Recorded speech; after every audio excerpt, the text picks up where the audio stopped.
Hello student, नमस्कार। Malvi sir class में आपका स्वागत है। और क्लास 12th के स्टूडेंट्स, मैं आपके लिए लेकर आया हूं आपकी poem number 4, a thing of beauty. तो चलिए शुरू करते हैं। सबसे पहले हम पोएट के बारे में जानते हैं। बहुत ही खूबसूरत पोएट है, पोएट भी बहुत खूबसूरत है और उन्होंने जो लिखा है वो पोएट्री भी बहुत खूबसूरत है, क्योंकि नाम ही पोएम का है, a thing of beauty, John Keats. चलिए पढ़ते हैं। पहले जॉन किट्स के बारे में पढ़ लेते हैं। जॉन किट्स, जिनका कि जो जीवन चक्र है वो देख लेते हैं पहले। 1795 में इनका जन्म हुआ और 1821 में इनकी मृत्यु हुई। तो आप देख रहे हैं कि ये बहुत कम उम्र में, लगभग 25 ईयर्स इनका जीवन है मात्र, और इतने कम साल में ये इतने फेमस हुए। इन्होंने बहुत सारी सुंदर सुंदर कविताएं लिखी है। उसे जब भी पढ़ने का अवसर मिले आप इस कविता को छोड़कर और पढ़िए, बहुत मजा आएगा। जॉन किट्स की एक बुक है, उसको पढ़िए आप। तो चलिए शुरू करते हैं। John Keats was a British romantic poet. ये ब्रिटिश इंग्लैंड के बहुत ही रोमांटिक पोएट माने जाते हैं। इनको एक उपमा दी है रोमांटिक पोएट की। And was born on October 31, और आज ही के दिन 31 के दिन इनका जन्म हुआ है। Although train to be a surgeon, और ये ट्रेन यानी इन्हें प्रशिक्षित रहे हैं, ये सर्जन के रूप में इनको प्रशिक्षण प्राप्त हुआ है। ऑल्दो, यद्यपि, भले ही इन्हें ट्रेनिंग ली हो सर्जन की, डॉक्टर बनना चाहते थे। कीट्स ने डिसाइड कर लिया था, निर्णय ले लिया था, डिवोट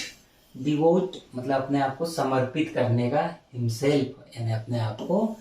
काय के लिए, होली का मतलब कंप्लीटली।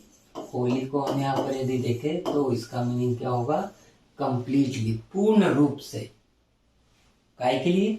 टू पोइट्री को अपना जीवन पूर्ण रूप से इन्होंने समर्पित करने का मान लिया था, डिवोट कर दिया था इन्होंने। लेकिन बता दें कि वो मुख्यतः बनना क्या चाहते थे? सर्जन, और उन्हें ट्रेनिंग भी ली थी। कीट्स सीक्रेट, अब कीट्स का रहस्य, हिज पावर, उनकी जो शक्ति है, काय की? स्वे एंड डिलाइट, किसे? द रीडर्स जो उनकी कविताओं को पढ़ता है, पाठक गण जो होते हैं, उन्हें प्रभावित करना और प्रसन्न करना, इस बात में लाइज निहित है। एंड प्राइमरली, मुख्य तौर पर, प्राइमरली मतलब मुख्य तौर पर, in his gift for perceiving, और उन्हें जो इन हिज गिफ्ट है ना, उन्हें जो उपहार, उनका एक उपहार है, किसके लिए? पाठक के लिए। श्रोतागण हम मान ले, पाठक गण है ना, उनकी पुस्तकों को पढ़ने वाले या उनकी कविताओं का लुत्फ उठाने वाले। Perceiving the world and living his mood, उन्हें परसीव करना, देखना, उस नजर से, वो नजर दी है उन्होंने दुनिया को देखने का और उसके मूड को समझने का। एंड एस्पिरेशन, और जो एस्पिरेशन है, एक प्रबल इच्छा होती है इन टर्म्स ऑफ लैंग्वेज, भाषा के रूप में, भाषा के माध्यम से जो दुनिया को देखने का जो नजरिया होता है, इस बात में निहित है कि उन्हें ये उनकी जो सीक्रेट है वो यही है कि उन्हें एक शक्ति प्राप्त है। किस बात की? कि वो अपने जो लेखन है उससे वो पूरी दुनिया को देखने का उनका नजरिया अलग ही है। ही डाइड, और वो डाइड मतलब उनकी मृत्यु हो गई at a young age of 25, जैसा मैंने बताया कि लगभग 25 ईयर्स की उम्र में उनकी मृत्यु हो गई। चलिए और देखते हैं इसके आगे कविता के बारे में वो क्या कहते हैं। द फॉलोइंग, जो फॉलोइंग जो नीचे दिया गया है, इज एन एक्सेप्ट। ये जो एक्सेप्ट मतलब वहां का, उसका एक छोटा सा हिस्सा लिया हुआ है वहां से, फ्रॉम हिज पोइम, उनकी जो कविता है, एक बहुत बड़ी कविता मान लें हम, एंडिमियन अ पोएटिक रोमांस नाम का एक बड़ा खंड है, उसमें से छोटा सा एक्सेप्ट टुकड़ा लिया हुआ है इस पोएम के रूप में। The poem is based on a Greek legend, एक ग्रीक लेजेंड के बारे में दिया है, यूनानी जो लेजेंड है, लेजेंड यानी कथा है हम मान सकते, इन विच इंडिमियन जिसमें एक इंडिमियन नाम का ब्यूटीफुल यंग शेपर्ड, एक बहुत ही सुंदर शेपर्ड, गड़रिया बोलते हैं शेपर्ड जो होता है, शेपर्ड जो जैसा हम अपनी भाषा में बोले जो कैटल वगैरह को लेके जाता है चराने के लिए, तो दैट इज शेपर्ड। तो ये एक बहुत ही सुंदर शेपर्ड है एंड पोइट और कवि और शेपर्ड साथ साथ, who lived on mount Latmos, mountain Latmos नाम की पहाड़ी पर, हैड अ विजन, और उन्हें एक विजन आया, उन्होंने कल्पना की, काय की कल्पना, एक सिंथिया नाम की युवती जो कि द मून गॉडेस कहलाती है, देवी कहलाती है, moon goddess, and the enchanted, अब इंचेंटेड यूथ है जो अपने यूथ है ये इंचेंटेड हो गए, यानी मंत्रमुग्ध हो गए, मोहित हो गए इस मून गॉडेस जिनका नाम है सिंथिया, और रिजॉल्व, उन्होंने अपने आप को रिजॉल्व कर लिया मतलब अपने आप को ऐसा संकल्प ले लिया, उन्हें संकल्पित हो गए हो कि अब मैं उन्हें सीख यानी खोज कर रहूंगा, सर्च करके रहूंगा, सीख मतलब सर्च करके रहूंगा, आउट एंड सो, और इसीलिए वॉन्डर्ड यानी भटकते रहे, अवे दूर, थ्रू द फॉरेस्ट, दूर दूर तक जंगल, और डाउन अंडर द सी, और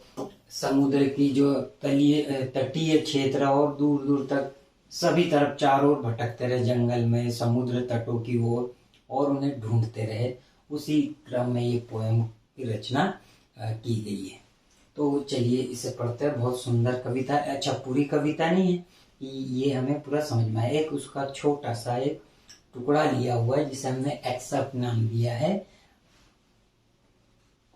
तो आइए शुरू करते हैं। पहली line, A thing of beauty is a joy forever. Its loveliness increases. It will never pass into nothingness, but will keep a bower quiet for us and asleep, full of sweet dreams and health and quiet breathing. Therefore, on every morrow are we reading. तो ये बहुत ही सुंदर line है, बहुत ही जो rhythmic उसका pattern है वो भी बहुत सुंदर है। तो चलिए इसको एक्सप्लेन करते हैं, समझते हैं कि क्या है इसमें। तो a thing of beauty is a joy for ever, जैसे कि पहली लाइन कहती है थिंग यानी कोई भी वस्तु जो होती है, अब ब्यूटी सुंदरता वाली कोई भी वस्तु होती है, कोई भी वस्तु सुंदर हो सकती है, कोई व्यक्ति सुंदर हो सकता है, कोई वस्तु सुंदर हो सकता है, नेचर में चारों ओर जो चीजें हमारी सारी की सारी सुंदर है, इज जॉय फॉर एवर, और वो हमेशा,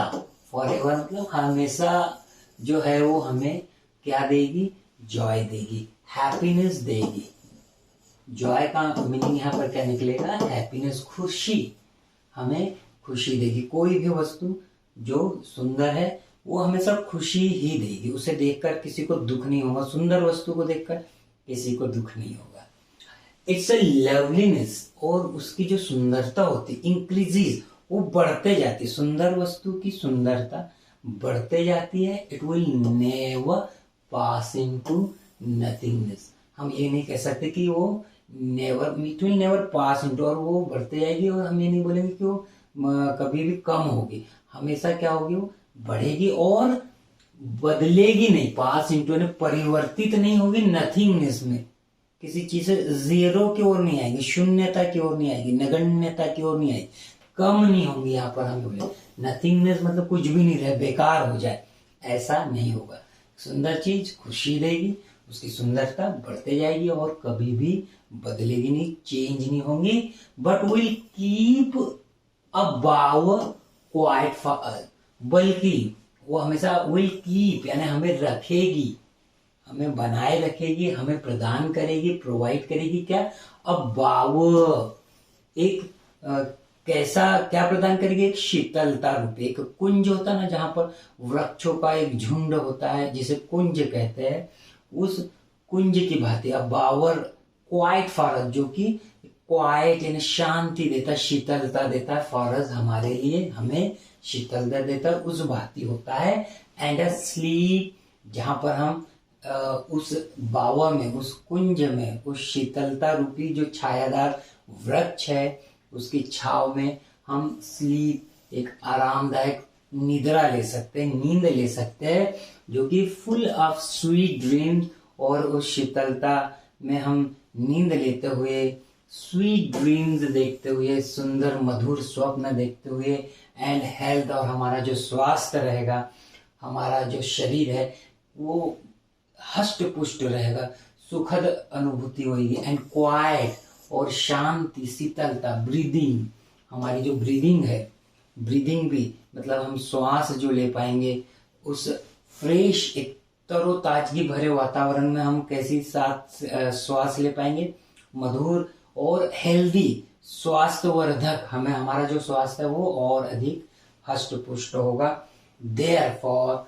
इसी वजह से, ऑन एवरी, हर दिन, प्रतिदिन, मोरो यहाँ पर टुमारो से लिया गया, आर वी रीडिंग, हम हर दिन प्रतिदिन एक नए दिन के लिए रीडिंग करते रहते हैं, हम एक बुनते रहते हैं, हम एक गूंथते रहते हैं, एक माला जैसे हम होता है, फूलों की माला के हर दिन एक नया दिन आएगा तो हम उसका स्वागत करेंगे, फूलों का हार पहना के, उसका जो तरोताजगी भरे जो हमें फूल होते, पुष्प होते, उससे हम उसका स्वागत करेंगे। तो यहाँ यही कहा गया है कि प्रकृति में जो सुंदर चीज है वो हमें खुशी देती है, उसकी सुंदरता बढ़ते जाएगी, it will never pass into nothingness, कभी खत्म नहीं होंगी, और हमें साथ ही क्या रखेगी, एक शीतलता देगी, हमें छाव देगी, क्वाइट, शांति, क्वाइट यहाँ पर क्यों लिया, वही एकदम शांति, हमें शांति प्रदान करेगी, और उसकी छाव में हम नींद लेते हुए, मधुर स्वप्न देखते हुए हमारे शरीर को स्वस्थ रख सकते हैं, हम जो आराम से श्वास ले सकते हैं, क्वाइट ब्रीदिंग का मतलब हम आराम से सांस ले सकते हैं, और इसीलिए हम प्रतिदिन आने वाले कल को, अगली सुबह का इंतजार करते हैं, उसके स्वागत के लिए हम नित्य नए कुछ भी प्रयास करते रहते कि वो दिन अच्छा बने, क्योंकि उसी से हमें एक, हमारा दिन यदि अच्छा होगा, एक हमारे आसपास का वातावरण अच्छा होगा, तो हम शरीर से भी स्वस्थ रहेंगे और हमारा मन भी प्रफुल्लित रहेगा। तो बहुत अच्छी लाइन के द्वारा कवि ने इसमें मैसेज दिया है। चलिए आगे और देखते हैं कि क्या कहता है।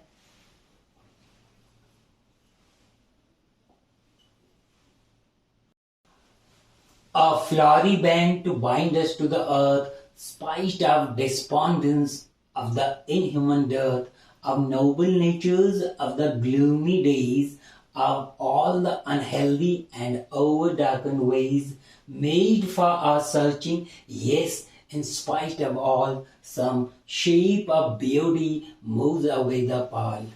कितनी सुंदर लाइन कवि ने कही है कि लास्ट लाइन हमने बोला था रीडिंग, कि हम एक गूंथते हैं, क्या गूंथते हैं, अ फ्लावरी बैंड, एक फूलों से बना एक गुलदस्ता, एक पुष्प गुच्छ हम बनाते हैं। इसके लिए वहां पर एक मोरो दिया था कि आने वाले कल को भेंट करने के लिए, अर्पित करने के लिए, क्यों, ताकि हमारा दिन, प्रतिदिन हमारा दिन जो है वो अच्छा बना रहे, स्वस्थ बना रहे, एक ताजगी बनी रहे, और हम खुशी को प्राप्त करें, हमें खुशी मिलती रहे, जॉय हमें मिलता रहे, to bind us to the earth, और वो हमें अर्थ से जोड़कर रखे। अर्थ का यहाँ पर रहेगा नेचर से हमें जोड़कर रखेगा, वो प्रकृति से हमें जुड़ा रखेगा। स्पाइट, क्योंकि हमारे अंदर स्पाइट, द्वेष भरा हुआ है, हम मानव जाति जो है वो द्वेष से भरी हुई है, डेस्पॉन्डेंस, निराशा चारों ओर है, अब द इनह्यूमन, अमानवीय मूल्य, और डर्थ, कमी है हमें नोबल नेचर की, हमारे अंदर नेक विचारों की, हमारा स्वभाव नेक स्वभाव की कमी है। द ग्लूमी डेज, हमारे दिन जो है वो उदासी भरे, चारों ओर उदासीनता भरी हुई है। अब all the unhealthy and over darken ways, और इसने हमारे पूरी अस्वस्थ, अनहेल्दी यानी इन्हें हमारे अंदर अस्वस्थता ला दी है, और इसी वजह से हमारे जो वेज है, हमारे जो रास्ते हैं, तरीके हैं, वो ओवर डार्कन हो गए, उदासीन हो गए हैं, हम नेक रास्ते पर नहीं चल पाते हैं। And made for our searching, और हमारी जो सर्चिंग है, ये इसी ने हमारी जो सर्चिंग है, खोज है, हम जो आगे बढ़ते हैं, इसने हमारे सारे रास्ते जो वो खराब कर दिए है इन बातों ने, इन नेगेटिविटी ने। चारों ओर हमें नेगेटिविटी भरी है। Yes, in spite of all, और हाँ इसके बावजूद ये बोल रहे हैं इतनी सारी नेगेटिविटी है हमारे अंदर कि स्पाइट है, डिस्पॉन्डेंस है, इनह्यूमन है, Nobel nature, gloomy days, unhealthy, over darken with, इतनी सारी नेगेटिविटी होने के बावजूद सम शेप ऑफ ब्यूटी, सुंदरता का यदि कोई भी एक भी रूप, शेप यहाँ पर यदि हमें मिल जाए या हम देख ले या हमारे चारों ओर हो, इतनी निराशा, इतनी ये जो कमी या हम नेगेटिविटी हमारे चारों ओर फैली हुई है, तो मूव्स अवे, ये हमसे दूर कर देती है। द पाल यानी जो एक आवरण बना हुआ है हमारे ऊपर नेगेटिविटी का, तो एक भी सुंदर वस्तु, सुंदर चीज हमारे आसपास है, प्रकृति में एक भी हमारे आसपास कोई सुंदर चीज है, तो हमारे अंदर से नेगेटिव एनर्जी जो बन रही है उसे दूर कर देती है। तो कवि ने बहुत अच्छी लाइन कही है, बहुत अच्छी बात कही है। उसी का आगे ये क्या हो सकता है, फ्रॉम अ डार्क स्पिरिट्स, हमारी जो एक उदासीन हमारे ऊपर जो छाई हुई है डार्क स्पिरिट, हमारा मन जो है डार्क हो गया है, उदासी छा गई है, सच, और ये क्या करता है इनको, इसको दूर कर देता। कहाँ से, वो जो पाल बोला था, जो हमारा आवरण हमारे ऊपर छाया हुआ है हमारे मन पर, उसे दूर कर देता है। और सच द सन, और वो जो ब्यूटी, वो जो बोला था जो शेप ऑफ ब्यूटी, वो क्या हो सकते हैं, वो सन हो सकते हैं, जो सूर्य हो सकता है, मून हो सकता है, ये प्रकृति ने हमें दी हुई है। ये अपने आप में सुंदर चीज है, इन्हें देखकर हमें पॉजिटिव एनर्जी प्राप्त होती है। तो sun, moon, trees old and young, देखो कितना अच्छा, ट्रीज ओल्ड एंड यंग, जो पेड़ पौधे हमारे उगते हुए, यहाँ पर ओल्ड और यंग क्यों बोला, यंग इसलिए कि उगते हुए पौधे, छोटे छोटे पौधे, और ओल्ड जो पौधे बहुत बड़े पेड़, विशाल वृक्ष बन गए, ये सब हमारे नेचर के एक इंटीग्रल पार्ट है, हिस्से है, जो सुंदरता हमें प्रदान करते हैं, तरोताजगी देते हैं, इनसे हमें कुछ ना कुछ मिलता ही है। इनकी ओर देखने से हमें पॉजिटिव एनर्जी मिलती है। स्प्राउटिंग अ शेडी बून, और ये काय का काम करते हो, स्प्राउट करते हैं, अंकुरित करते हैं शेडी बून, और ये हमें एक शेडी छायादार स्थान देते हैं, छाया प्रदान करते हैं, जो कि बून फॉर सिंपल शीप, जो कि वरदान बन जाते हैं सिंपल शीप, भेड़ों के लिए, एंड सच आर डैफोडिल, और उसी प्रकार जो डैफोडिल्स होते हैं, पौधे होते हैं, फूल होते हैं डैफोडिल्स के, विद द ग्रीन वर्ल्ड, एक हरी भरी चारों ओर जो हरियाली, वहां पर डैफोडिल उगाते हैं, और लिव इन, वहां पर वो अपना आश्रय पाते हैं, एंड क्लियर रील्स, और जो छोटी छोटी नदियां है, दैट फॉर देमसेल्फ, जो अपने खुद के लिए, अ कूलिंग कवर्ट, जो अपने लिए एक ठंडा कवर्ट से यहाँ पर शेल्टर बनाती है, आश्रय बनाती है, make gain the hot season, gain से यहाँ पर अगेंस्ट के लिए, अगेंस्ट से गेंस्ट पोइट्री में यूज किया है, द हॉट सीजन, गर्मी के दिनों के लिए, अपने खुद के लिए वो एक ठंडा शीतलता भरा वातावरण तैयार करती है। And the mid forest brake, और वहां मिड यानी बीच में, फॉरेस्ट के मध्य में ब्रेक यानी झाड़ियां, बुश उगाती है, जो कि रिच विद स्प्रिंकलिंग, रिच यानी बहुत अधिक संख्या में, ज्यादा मात्रा में, with a sprinkling of fair musk rose, और स्प्रिंकलिंग यानी फैले हुए है, फेयर मस्करोज, बहुत सुंदर, क्लियर, स्पष्ट दिखाई पड़ने वाले, यहाँ पर जो सुंदर दिखाई पड़ने वाले मस्करोज, कस्तूरी गुलाब उगाते, ब्लूम यहाँ पर खिल जाते हैं, एंड सच टू, और इस तरह से the grandeur of the dooms, और जो हमारे ग्रेंजर भव्य, जो हमारे पीढ़ी है, ऑफ द डूम्स, कयामत का दिन, ग्रेंजर उसकी वैभवता, वी हैव इमेजिन, जो हमने उनका इमेजिन कर रखी है, हमारे जो डूम्स है, हमारे जो पूर्वज है, वो कयामत के दिन उनके साथ क्या हो रहा होगा, ऐसा हम उनके बारे में इमेजिन करते हैं। For the mighty dead, mighty dead है ना, हमारे जो पूर्वज है, उनका डूम्स कयामत के दिन जब वो स्वर्ग में जाते हैं और ऐसी कल्पना हम करते हैं कि उनके साथ क्या हो रहा होगा, उनके अच्छे कर्मों का हिसाब हो रहा होगा, तो उस बात को हम इमेजिन करते, we have imagine all lovely tales, और सभी जो टेल्स है, कहानियां है, टेल्स मतलब स्टोरीज जो है, stories tales that we have heard, जो हमने हर्ड सुनी हुई है और रेड पढ़ी हुई है, एन एंडलेस फाउंटेन, जिसमें हमने क्या, ये कहानियां हमने क्या सुन रखी है कि हमारे जो पूर्वज है जब वो स्वर्ग जाएंगे तो कयामत के दिन उनका हिसाब होगा, और इस तरह की जो कहानियां हमने बहुत मधुर मधुर कहानियां सुन रखी है उसके बारे में यहाँ पर कवि बता रहे हैं। और एंडलेस,